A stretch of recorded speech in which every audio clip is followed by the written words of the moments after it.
अस्सलाम वालेकुम मोअज़्ज़िज़ वालिदैन। आज हमने फ्लैट में बच्चों के साथ जो काम किया वो बहुत ही दिलचस्प था। हमने बच्चों को एक छोटी सी कहानी सुनाई।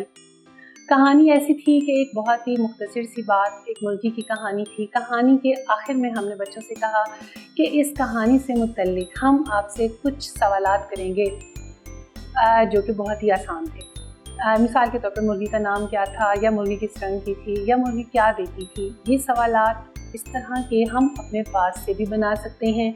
हम कोई भी कहानी अपने पास से बनाकर भी बच्चों को सुना सकते हैं, लेकिन बहुत मुख्तसर कहानी हो, बहुत जामे हो।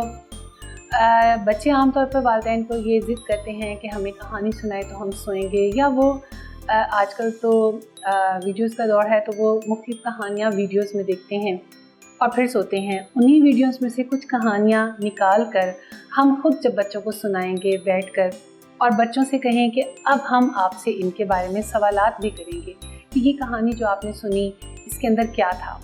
ऐसे कुछ 2-3 सवालात निकाल लीजिए और वो बच्चों के साथ कीजिए, ताकि बच्चों के अंदर ये एहसास हो कि कहानी हमने गौर से सुननी है। कहानी के अंदर जो बातें मौजूद हैं उनको भी गौर से देखना है, क्योंकि हमसे सवालात पूछे जाएंगे। ये छोटा सा काम बहुत ही दिलचस्प है बच्चों की ज़हनी नशोनुमा के लिए। इंशाल्लाह ताला आपके साथ फिर मुलाकात होगी अगली वीडियो अगले सबक के साथ। तब तक के लिए अल्लाह हाफ़िज़।